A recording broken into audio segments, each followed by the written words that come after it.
This is the Thrive Podcast with Shiloh Missionary Baptist Church. And now, Pastor Fred Jeff Smith. Hello, and welcome to another edition of the Thrive Podcast with the Shiloh Missionary Baptist Church. I'm Fred Jeff Smith, pastor of Shiloh, and I am very delighted that you chose to either view or listen to this week's podcast. And I'm very happy to have as my guest today a member of the Shiloh Missionary Baptist Church and a community activist and educator, the founder of the Upstage Theater Group and the principal leader of that group, Dr. Ava Turner. Thank you so much for being with us today, Dr. Turner. And thank you for having me. And I need to say that Dr. Turner is Terrence Turner's mother. That's right. Terrence Turner is our audiovisual minister. You remember Terrence from early on in the podcast when he was one of my guests, and he's back there beaming like all get out because his mom is a guest today. Again, thank you so much for joining us today. You're welcome. Tell us about Upstage Theater. How did that come about? I know that you're an educator, but you obviously have a heart for the arts and for theater and for plays and things of that sort. How did Upstage Theater come about? Well, first of all, my family and I relocated to Baton Rouge in 1985. And during the time we relocated here from Memphis, Tennessee, there was not a black theater company. Always been involved in theater, taught theater. So when we moved here, I started in my living room. I started a small little group. Is that right? That's exactly correct. And used my fireplace as a platform. Well, during this time, I was very involved with the 4th District. So we were, of course, utilizing the 4th District on Prescott. Yes. During that time. And so I've got a group of young people, and we started just performing for the 4th District, and then we branched out and we had an opportunity to go to some other churches in other cities. We performed in Independence and Hammond, New Orleans, Alexandria, from people that I knew. So they would call and say, well, this is Friends Day or Family Day or Women's Day, and they would invite us to come. Mm-hmm. So from there, of course, we did not have a place to call home. Mm-hmm. And in 2002, we officially moved into the location at 1713 Wooddale. Yes, ma'am. And we were there until we relocated to Cortana Mall, October of 2017. Yes, ma'am. You have enjoyed great success. Yes, sir, I have. Been able to but to witness several of them. And you have plays. participated. I did participate you in sure one. Did. I do recall. That's right, that. you did. I had the role of playing a preacher, which I guess is not too far removed from what I do on a regular basis. Yes. But tell me about your ideology behind the plays that you produce. There are all types of plays that can be produced. Comedies, dramas, docudramas, I guess you would call them, biographies, things having to do with real life individuals. What's your personal preference with regard to plays? We Upstage Theater Company hosts an emerging playwright project every year. We accept scripts from all over the United States, and we read them, we select scripts. What we do, I decide upon a theme. Mm-hmm. For every season, there's a theme. Our theme this year is family ties. Okay. And what I look for pieces that touch the heart, that touch the community, that tells a story. Mm-hmm. I always try to include a piece that deals with family, education, religion, politics, and we couple all of that and we come up with a season. Mm-hmm. So everybody that knows me and that have worked with me, they know that I'm very particular about what I produce on stage because I know that it is a reflection of me regardless of who's involved, who's on the stage, who's behind the curtain. Right. Ultimately, it will always be Dr. Turner did this. So I'm very, very particular about what I produce. So when I'm reading scripts or I've heard a script or someone recommend a script to me, I read it. And my thought is, how will this touch the community? What is the message that I want to portray on stage? Because we know that theater is a slice of life. Yes. And we are presenting that on stage. We're telling a story. So that's why, to me, when I select a season, we do 5 shows a year, and each of those shows, as I said, will reflect one of those topics. And I want that to be something that I will not be ashamed for my mom to come and sit in the audience to enjoy. So that's how what is the message? I'm looking at, language. Is it music? Will the youth be interested in it? Is it something that will bring the community together? Is it something, an issue that's going on in our city right now? Right. So that's what I like to bring to the stage. Right now in the city of Baton Rouge, there are any number of what I call social justice issues that are out there that we have to deal with. There's police reform. There's the St. George breakaway or the intended St. George breakaway. There's charter schools and their role with regard to the public school system, the recent taxes that passed for the school system, only to come back and find out that teachers are still having to march in order to get pay raises. Not quite sure how that works itself out. There's the state government still trying to figure out how they're going to cover a $600 million hole in their budget between now and July 1st. There's the ongoing tension that exists between Mayor President Sharon Weston Broome and the Metro Council, which is majority white. I'm asking, when you sit down and you review plays, things of that sort, are you reading to see how much of these current events are found in the plays that you produce? Yes, sir. A few years ago, Pastor Smith, we presented a show called Zoo Man and the Sign.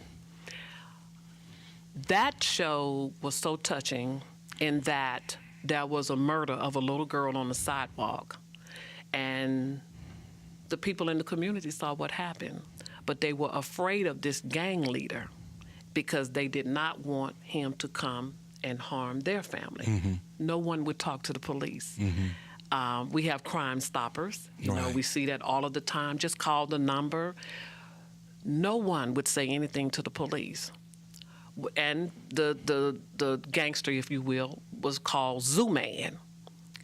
What the father of this child did, this murdered child did, he made this huge sign and he placed it on the front of his house that says, "My daughter Jenny was murdered and no one in my community will say anything." So Zoo Man started with his rounds telling, his constituents or whatever, let him know that he better take that sign down. And so thus Zoo Man and the Sign. That show was touching because we ran that show for 3 nights, and each night we had a talk back following it, and we invited a couple of police officers, community activists, we had some school teachers, and we had some families there that had lost loved ones due to gun violence. It was awesome for that particular season. So again, when I read these scripts, I want something that's touching. I don't want to just do a show for entertainment purposes. Right. And that's one of the ones. Now, recently, in February, we produced a show, My Juilliard. And My Juilliard was about Alzheimer's disease. And we had a talk back. We were fortunate to have Christy Knuckles from the Baton Rouge area, Alzheimer's. We had a talk back, and we had families that were dealing with that, and she was able to share information. And we were also fortunate to have the playwright. She flew down from New York, and she was in the audience with us that night. Okay. So hence again, this is what I'm looking for to pull my season together, because I want it to be something that the community is interested in, and when that trip to the theater, that they leave empowered, or it gives them something to go. I think it was what was his name with late night, something to say. Oh, Arsenio Hall. Arsenio Hall. Yes. That makes you go. So I like to leave that lasting, something lasting with those patrons that come. Yes, ma'am. Purchase a ticket, come in and sit down and enjoy an evening at the theater. I want them to leave with something. Your production company, dealing with the issues that you raise. You said you have a theme every year. Yes, sir. That you lift up through the plays that you produce. How do you see, or do you see, the church playing a role in helping to lift up those themes, helping to give support to the arts, to the plays that are being produced, particularly the African American church?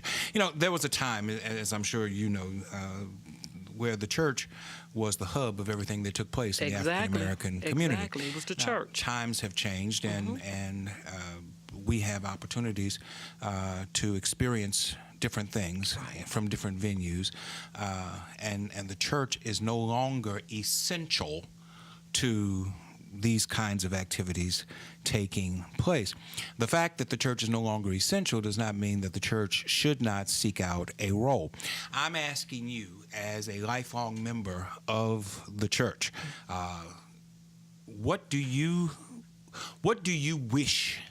If you had a wish to make, what do you wish that the church would do with regard to lifting up the arts, not just plays, but music and artistic expression through canvas and through dance and other things? What do you wish that the church would do to help convey a message of support for the arts? Embrace the organizations that are embracing the arts. Case in point, Upstage Theater tried to host an arts camp this summer, applied for grants and was turned down. Okay, without funding, we can't do this, you know. I can do this all day long, Pastor Smith, by myself because I have a passion for it. I love doing it. I can teach public speaking, I can teach communication, I can teach characterization, I can do it all. But when I see young people that I know are so talented, and I've done this before, and I'll see them at church. Oh, I heard you sing. You have a beautiful voice. Oh, my gosh, you articulate so well. Come to the theater. And then, you know, let us embrace these young people, but we need the church to embrace us as well. We need the church to be in partnership with these arts organizations, not just Upstage, but Upstage, my church, but with these arts organizations to help with a foundation. And you remember, you don't have to say, when we used to have Easter programs and Christmas programs, we had to learn our speeches. You know, the old people would say recitations. We would, and you didn't have a script or a piece of paper. You knew it because we would come to church and we would rehearse that. That was the foundation. When I started with the 4th District back in, you know, we were going to all of these different churches and I was pulling these pieces together. Most of them I was writing them myself, and of course there were messages. We did one piece called 10 Miles of Jericho, and it was the parable of the Good Samaritan and by the wayside, and, you know, then somebody saw it and they asked us. But we were kind of based with them, and the 4th District was with us. So in terms of the church being a part, we need the church to play a role in, you know, with the summer camps, partnering with an organization and say, hey, we're going to partner with the organization. We can provide this. We can do this because we can get the children, but all of the time we can't stand alone by ourselves. So hence, we're able to have a huge production, maybe the history of Shiloh Baptist Church. We could write that script and we could present it for all of Baton Rouge, and we can involve so many other entities in that.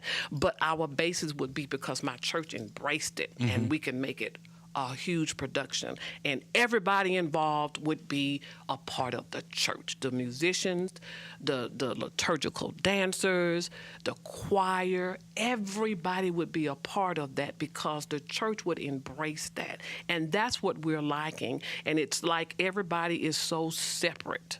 You know, we have an entity over here, we have one over here, and we have one over here, and we have everybody kind of pulling in different directions. But I think if we just embrace the arts, every part of it, as you mentioned, art, music. Our camp this summer was going to include digital arts, where Terrence was going to teach the kids. We were going to let them write the script. We were going to do the scene. He was going to film it. And guess what? We were going to put it on DVD. They were going to be able to see it, So all of this we put together. We wrote it. But we just need someone, again, to embrace the arts where we would be able to present this. And not just in the summer. I just want to see this being year-round. Just not the summer when the kids are out of school, but year-round, because I know all students are not involved in sports. They're all not in piano or dance. And there are some students, they love to speak, poetry. I've had some young people that were just wonderful poets, and they just need a platform. And that's why I'm so thankful now that the Lord has blessed me to have a place large enough, because I was at 1713 Wooddale for 15 years in my little black box with 50 seats. Yes. And so now we have about 200 seats, but we just need the community to embrace us where we can continue, nurturing all of these talents for these young people. Yeah. That makes sense, huh? It does. Okay. Money is always the challenge. Always the challenge, I definitely. Say, in Bible study here regularly, because people always cringe when the preacher brings up money. Certainly. Oh, Lord, here he goes. He's going to try to get me to give some more money to the church. But there is no ministry without money. Exactly. All the things that we want the church to be a part of, all the side conversations that you hear whenever somebody brings up there's a problem with the church ought to do something about that. Okay, the church can only respond to so many problems, and the church can only respond when there are dollars available that allow us to respond. Yes, you can respond with sweat equity, but beyond sweat equity, you need dollars in order to make ministry work. And what I'm hearing you say is that just like that is true for ministry within the church, that is true for theater and for the arts as well. And so as the church wants its members to support the ministry of the church financially through good stewardship, use a nice biblical word for that, stewardship, then theater needs that same kind of financial support. You're not opposed to sweat equity at all, but you also need dollars. Beyond sweat equity, you need some dollars behind that.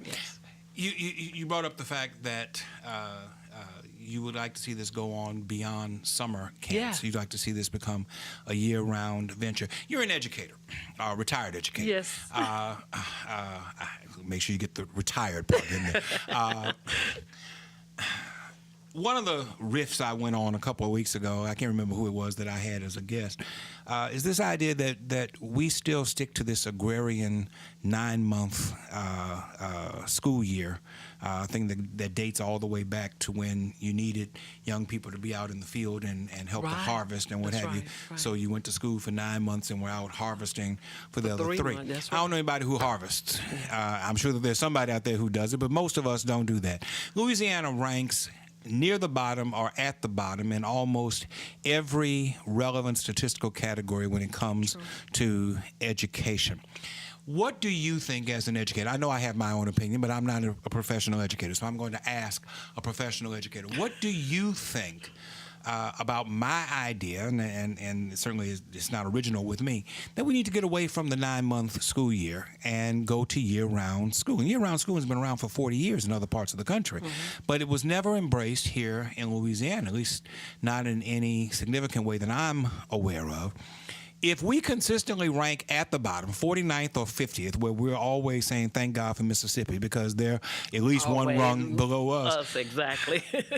Would it not make sense for us to at least experiment with an idea like year-round schooling to give our children a better opportunity to learn the things that they need to learn, that they might be able to put themselves in position to succeed more as they become adults in society? Definitely. I agree. And I've heard too many of my colleagues in the past talk about work overload. It's too much, and time is always important. What you do with the time that you have. So if you're in school for 4 hours or 5 hours a day, I say this all the time. What am I doing in those 5 hours? What have I, at the end of the 5 hours, what have I accomplished? So my thinking is, if we could experiment 1 year to test this year-round school, because now we have so much at our fingertips, so much, when I was in school, we had typewriters.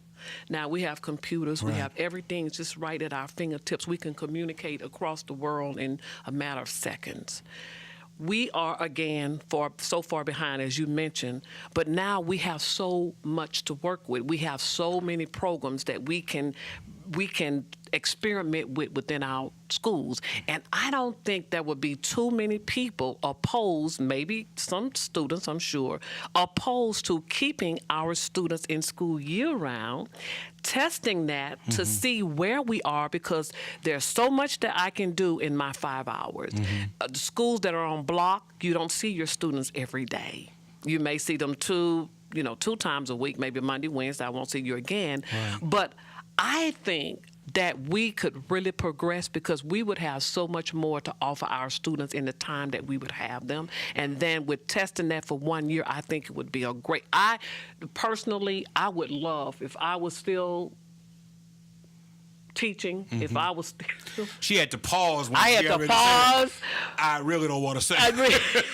But no, seriously, all of educators that I know have a passion for what they're doing. Sure. We love what we do. Sure. And, when I was working, Pastor Smith, I was the talented theater teacher, and I would go between 3 schools a day. Leave one school, go to this school, and it's like I couldn't wait, because... And then as we were nearing, you're nearing the end of the school year, I'm like, okay, there's so much more I could have done. School is out now, we got to rush to do this. But I'm thinking, what if I had a couple of more months whereby I would be able to complete this production? We would be able to go to Disney and produce this production, or we could go to New York and produce this production. I would love to have taken those students to Carnegie Hall, and our mantra, how do you get to Carnegie Hall? Work, work, work. That's how you get. So once we end the school year in May, we leave that gap, and I've heard so many students say, I forgot that. Right. Or, I understand I forgot that. You spend the first 6 weeks trying to get kids to catch up. Trying to settle in, really. And, when you get them back in August, you're going to go right into a holiday in September. Right. And then you have a few weeks, and you're going right into Thanksgiving in November. Right. And then you have a couple of weeks, and you're into the Christmas holiday. Right. And you're out of school. Right. So I'm thinking all of that. And I think that it would be worth an experiment to try, just to see, from starting in August and take us from August to August. We have breaks in between, and this is me, and I'll probably get jumped on by a lot of educators. The way I see it, and again, I'm not a professional educator, and somebody's going to say, then you need to be quiet. Yes. Well, I'm sorry if I sound too ignorant about this whole That's not topic. ignorant. But we have a version of year-round schooling anyway. We do. Kids got out of school in May, and we have academic summer camps going on June, July, right into August to start the school year. So if you're going to put them in academic summer camps, why not just keep them in the school system? Exactly. You are absolutely correct. And that is a wonderful Now, you heard that, right? I am Yes. absolutely correct on that correct. point. All right. Yes. Well, Yes. that's good. Okay, so we've solved that problem. That world problem has been solved. Definitely. We're going to employ year-round schooling. Yeah, I think it's great.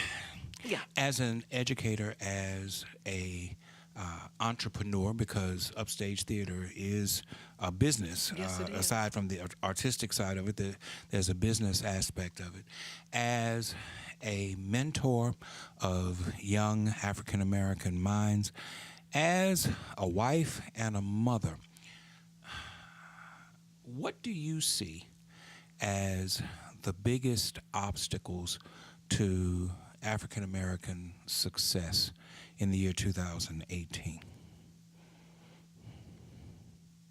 I think we're our own worst enemies, because we will not support each other.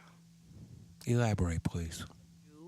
When we decided to compete in 2015 in the state of Louisiana American Association of Community Theater, which we've been a member for a number of years. I think there's only 2 other black theater companies in the state of Louisiana that are members of this organization. And our region held the festival in Alexandria at the downtown Coughlin Center. And we did a show. We took our show and we competed. We won, beat out all the other white companies. We were the only ones, black company there, beat them out. Which meant that we had to represent the state of Louisiana in Albuquerque, New Mexico. So we had to go to Albuquerque. We had to raise money to get to Albuquerque. We couldn't even get people to donate money for us. And I'm thinking people would be so proud. Gosh, here you guys are. You went and you beat all these other theater companies, and now you're going to Albuquerque. And it didn't happen. Didn't happen. We got money from white companies, Pastor Smith, and we could not get, and I'm telling you, this is what happened. Right. I don't know how you all are going to get there. How you all going to get there? We got there. We flew to Albuquerque, and then we had 2 of our actors that drove the van with the props and the costume in the van. And the rest of us, we sold dinners, we did what we could do to get there. And I don't know why it is, but it is. And everybody that's listening to me, if you have a business, they know exactly what I'm talking about. You cannot get the support. And that is very troubling. It hurts you that you cannot get the support that you need from your community. Yeah. And that's true. There's a version of that I lament about with regard to church attendance and church membership, that there's a small, by most estimates, 15%, so that's relatively small, number of African Americans who have left the African American church, not for no church at all, but to join churches that have white leadership, white pastors, white staff, what have you. And I lament that all the time. And it's, intellectually, I recognize that every person has the right to choose where they want to worship. But it is a somewhat hurtful thing on a visceral level, on a human level. And you see it as a rejection of black leadership, whether that be leadership in business, whether that be leadership in politics, or whether that be leadership within the church, that it's a rejection of black leadership. So I know how that feels from my perspective. I can only imagine when you have invested not just your time and your talent, but you've invested your dollars into something with the expectation that people will appreciate the quality of what you offer and support it. To have that support not come, it has to be a most frustrating thing. What do we do to turn that around? As a businesswoman, you have to deal with this on a regular basis. How do we turn that around? How is it that we tell our children, go to school, get educated, get proficient, become doctors, lawyers, architects, accountants, whatever it is, pursue your dreams. And yet, when they become these things, we will not support them in their professional endeavors as an African American community?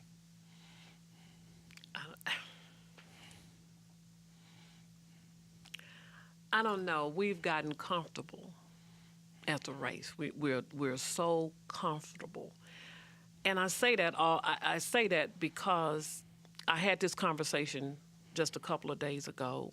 I was talking to this lady, and I told her my niece that lives in Chicago. I said she's coming to school. She's going to be a freshman at Grambling in August, and she said, I just can't figure out for the life of me. She's passing all of those wonderful schools, passing them by to come all the way down there to that little school. I mean, there are plenty good white schools, and this is where she used, and it's almost like everything that we own or we try to own or it's second class. Yes. It's never up to the standards. Yes. So I pray a lot, and I always try to stay positive, and I always look for, the light somewhere that it's going to change for this reason. And if I present it this way, it's going. And I thought about that. I'm not going to do anything any differently. I'm not. And I'm constantly listening to people gripe about everything's leaving North Baton Rouge and why are they doing this? Why, and I'm like, okay, I got this wonderful art center over here that we opened, and okay, so we're available. We advertise, come have your function here, do this here, Right. So, no. Here's my question. When did Cortana become North Baton Rouge? I don't know. I've lived here my entire life. And I'm not good and with geographic. I remember when Cortana was built, it was not North Baton Rouge. North Baton Rouge didn't start until you crossed Airline Highway. Okay. And Glen Oaks was North Baton Rouge. Okay. Zion City was North Baton Rouge. Banks, Southern Heights, Crestworth. That was North Baton Rouge. All the way up Thomas Road until you got into Baker. And then once you got into Baker, well, now you're in You're telling me to his But at some point, Cortana became North Baton Rouge? And this is, I don't know. People have drawn this line and they have said that everything that is north of Florida Boulevard is North Baton Rouge. Yes, I just don't know when that happened. And I don't know. I really don't. I don't know either. I don't know. And to see the fact that you mentioned Bon Marché. Yeah. I remember when Bon Marché was a shopping center. Yes. Before they converted it into a mall. It was the first mall of Baton Rouge. And it started off as a shopping center. You had a J.C. Penney over here, you had a D.H. Holmes over there, you had a Montgomery Ward over there, you had a couple of strips running in between. And then they came and they put a roof over it and they called it a mall. And that was the only mall that we had until I was 15 years old when they built Cortana. And now Cortana is what Chris Rock calls the mall that white people used to go to.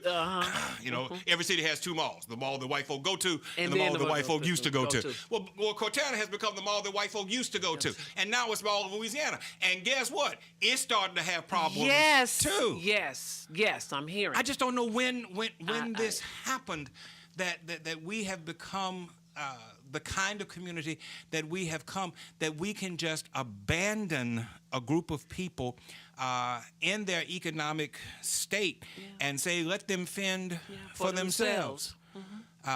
No business, no restaurant, no industry, no health care, little police support, little fire support, no support for the public schools that are up there. We just passed a tax to spend money south of town where much of what's going to be spent is going to end up being a part of St. George, which is going to come about the next 3 to 5 years. But we won't spend any money. It wasn't even on the books to spend money for the schools that exist in North Baton Rouge. When did we allow this to happen? That's a good question. And where is our morality? We want to talk about Christianity, but when did Christianity become so selfish and so self-centered that we can't see the needs that exist in other aspects of our community and recognize that it is our responsibility to be our brothers and our sisters' keeper? Exactly. Okay, that's my rant for fine. today. But I'm listening. I'm learning. As a business person, as a mentor, we had Byron Wade in here a couple of sessions back, and I know that he works with your company. Yes. And he talks about how acting is something that he just loves. It's his delight. He feels like it helped to save his life because he was on a different track. He says that all the time. His life. Yes. And you played a role in turning his life around. And there can be more stories like that if we were more supportive of one another. And I just wonder, what is it going to take for us to recognize that Christianity is not something that we merely talk about, it's something that we have to live and we have to employ? You're right. Oh, you got to say more than I need more than just that. You know, I mentioned earlier, and I think I learned this maybe my freshman year when I started into my theater courses, and I would hear my professor, theater is a slice of life. If you live it, we can present it. We started this whole thing in Upstage, and you'll hear my actors. We bring it from the page to the stage. I tell them that we bring it from the page to the stage. We'll take it from the page and we'll bring it to the stage. We'll develop it. We'll do what we need to do. I embrace. I tell they laugh at me, Pastor Smith. I tell them I'm like the Statue of Liberty. She said, "Bring me your tired, your poor, your huddled masses." Yes, ma'am. I said, "Come to me. If you have a willing heart, if you want to learn, come, just come." And Byron Wade was one of those young men. He was in my class.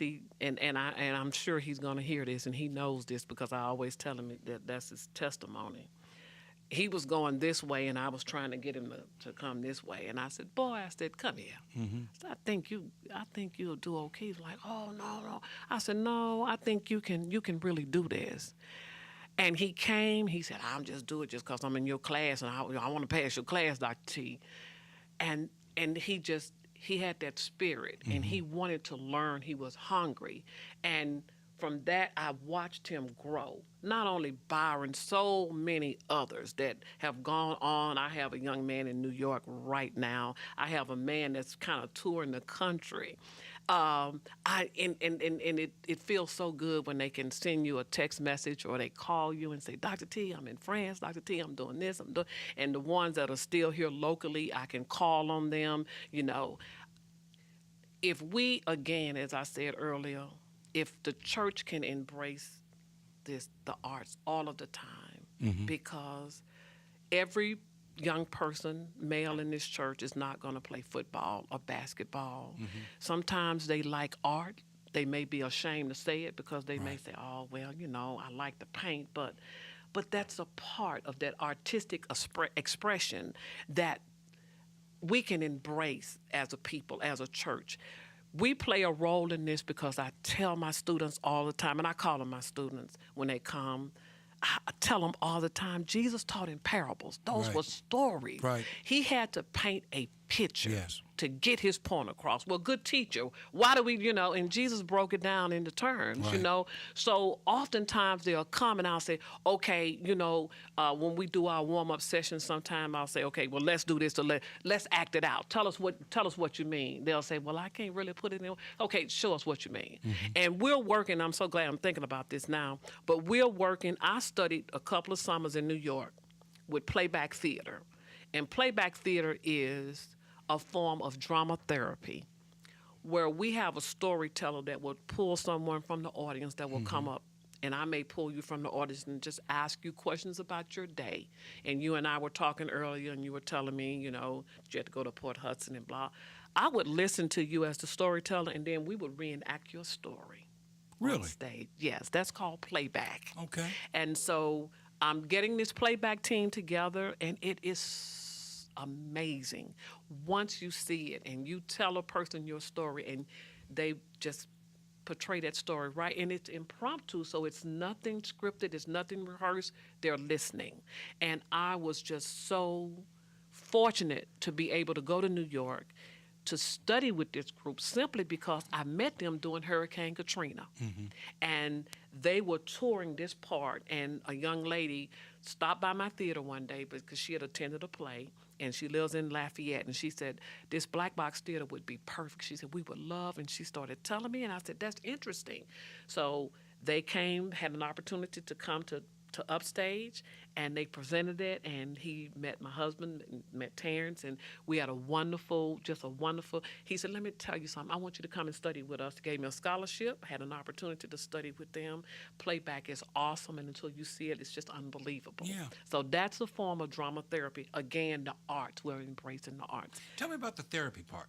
The therapy... I understand the drama part, and I can imagine it would be interesting Very interesting. to watch your story that you have just given played out by somebody else. But you use the term therapy, which leads me to believe that in some way these are people who are troubled or broken, who are in need of some kind of assistance. Yes, young people. And I was thinking in terms of the discipline center, those students who are in discipline center therapy. When I was in New York, we had two gentlemen that were in the work release program that had been in prison. They started that inside of the prison. And that was a form of therapy because a lot of them was in anger management, you know. Same thing with young people. Two teams that I know, one in New Jersey and one in New York, they host every year seminars they go into orphanage in New York, prisons, and they do workshops for corporations. And I know one of them was the Transit Authority, New York, and they call it therapy because you may have this employee that's going through anger management that's a part of the group that they would go in and they would work with that group. And that's the therapy part of it. So I tell you my story. Yes. And you and your team will reenact on the spot, impromptu, yes, the story that I have just conveyed to you. Do I get to comment on the reenactment? After they finish, then they will the storyteller will come back to you and ask questions about, and what you will do is, now as you tell me your story, right, okay, the conductor will say, okay, Pastor Fred Jeff Smith just told us his day was this, and he did this, and he had to go this. Well, by the time so they're listening, there are 4 actors, and they're only listening to what the information that the conductor has conveyed. Okay. Then the conductor will say, Fred Jeff Smith, who would you like to play you? And you will pick one of the actors to play you. The only props that are used are different color scarves on the stage, and that's it. Wow. And you see it. It's amazing. You would have to actually see it performed. Yeah. Sounds like something that I would really like to to and witness. I'm getting that team together, and we're going to get playback going, so that we'll be the only team in Louisiana. Oh. We would be the only team Please in Louisiana. Keep me apprised. Yes, I will do that. I'd love to be a part of that. Yes. I don't know if I want to see my story played back too fast. Just a day in your office, something that on your way, you stopped and got lunch. Yeah. You know, I had a flat tire. Yeah. You know, it's just something, and you'll just see it, and it's so refreshing. Well, one of the things that I find interesting, as I'm sitting here listening to you talk about it, I'm wondering how the conductor and the actors are picking up on the emotions that you can tell the events of a day. Yes. And the emotions that are attached to each one of those events the training, are Pastor very Smith. important. Yes. And that's why I asked, do I get to comment on what I have seen? And you say at the end. Because I'd be curious as to whether or not the emotions that I felt as I experienced it are conveyed to me through the rehearsal of what I had gone through. Yes. That to me would be very, very, very interesting. Again, it's keywords, it's the training, and it is how the conductor, how you give your information, you tell your story to. And at the same time, I'm looking at your facial expression, I'm listening at the inflection and the intonation of your voice. Right. How you're emphasizing certain things. Right. Your mannerism, your hands. I have to listen carefully, and then I'm going to convey that information to my 4 actors that's behind me. What's the relationship that you see? I'm turning the page. That's interesting. But I'm turning the page to something else. As you attend worship, whether it be here, you're a member here now, but before you remember here, you're a member of another church. Yes. As you see worship, and particularly, and this is not stereotypical, this is just a fact, worship has a theater aspect to it. Yes, it does. When you come into a worship experience, are you critiquing the worship from a theater standpoint? Because this is what you do, and part of what we try to do in worship is to evoke a certain feeling, Yes. to generate a certain emotion. Yes. And so I'm wondering, as an expert in theater, are you sitting back there watching, saying, "That's a C minus," or "That's a B"? What do you think about that? Sometimes. Sometimes. And it's my training. Right. And I'm not going to say it's difficult, but oftentimes, it's certain things that can become aggravating, and you can sit there and say, "Oh gosh, why?" And then other times, it depends on maybe the music, or you're listening to the announcement, or a person that walks up, or you're in your mind, you're looking at this from a different aspect, maybe from everyone else sitting around you. Right. And it does happen. And I try to always be, with an open mind when I come to service, and not in my critique mode, because I don't want that to be on my mind. From now on, I'm going to be looking back there where you sit, and while worship is going on, I'm going to be trying to read your face to see, all right, how am I doing right now? And that's something my mom says all the time. She says, you have to be careful with the expression on your face, that, because people read your face, and that's so true. Yes. That's true. Yes. Yes. Yes. And we try to leave that and, come in worship with the right mind and the right spirit. And, But I don't think that it's necessarily a bad thing that there be some theater definitely in worship. Yeah. I think that just as theater seeks to evoke emotion, Yes. The worship experience is designed on some level to evoke emotion for differing ends, Yes. or different ends, I Yes. should say. Yes. But still, the desire is that when people leave, they leave with something Yes. of an emotional feeling Yes. that can sustain them Yes. as they go forward. Exactly. I imagine that's what you want when people leave one of your Exactly. plays, and it's what we desire when people leave one of our worship And experiences. and we want you to want more. I know sometimes pastors will do a 2-part series, Right. and I got to see, when you watch a movie, sometimes there's a sequel, and you Right. want to, and I want more, or that it was something that the song the choir sang today, I wish they would sing that song again. But you leave and you want more. It's something, my grandmother used to say, you need that for the week. Right. It gives you that for the week. Right. And so when you leave church, or when you leave the theater, you leave because you want a little bit more. Yeah. And I've had people to come to a show, and they'll come back the next night. Yeah. They say, you know what?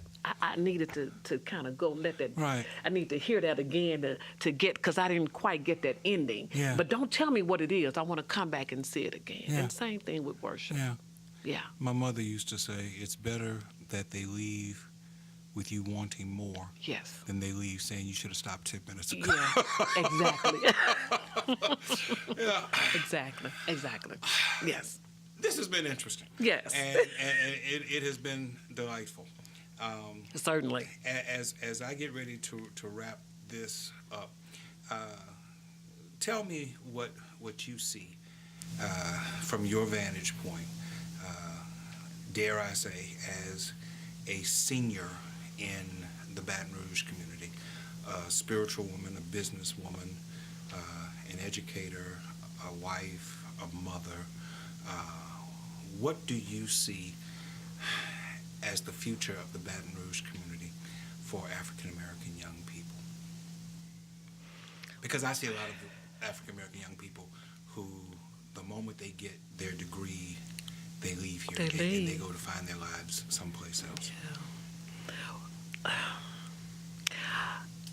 I really want to see the city flourish a little bit more in regard to sustaining the arts, sustaining their livelihood. Our young people that are leaving to pursue careers in Los Angeles, New York, or Chicago, or what have you. Not necessarily the arts, but they're leaving.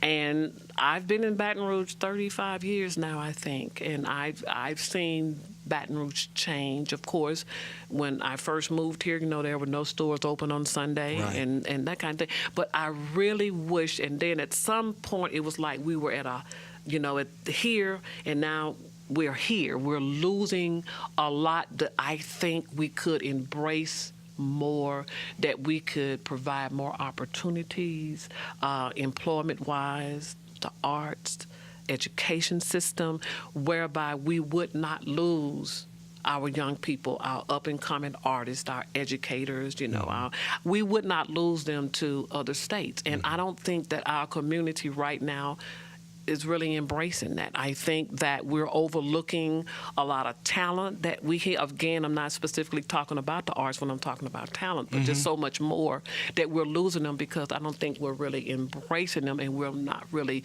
showcasing what we actually have right here. And I would really like to see, Pastor Smith, just a huge convocation of young people doing fabulous things and showcasing what we really have that we want the world to see. Not just Baton Rouge, that we want the world to see. If it's on ABC or NBC, Terrence or BET or whatever. But this is happening in Baton Rouge, Louisiana right now, ladies and gentlemen. That we can just have this fabulous influx of people, that we will be able to keep our people here. Because what you need, we have it here. And I don't think we are providing that to maintain the level that we should in our community. And I kind of see it dwindling a little bit more so with jobs. And I noticed before I go, I noticed with our education majors. I remember when I was teaching at Southern about 11 or so years ago, education majors, they were like 30, 40, and it was dwindling. 15, 10 majoring in education from that university. Right. So we're not majoring in education. Our teachers are dwindling because we're leaving and we're going elsewhere to pursue our careers. So I want us to embrace that more and provide more opportunities to maintain our young people so that they can stay here and they will be able to be a part of our community, to build our community. To thrive. Here. In Baton Rouge, the capital city. I agree. Yes, sir. Dr. Turner, thank you for spending Thank you some so time much for with us having today. me. Thank you for viewing. Thank you for listening. We'll be back next time.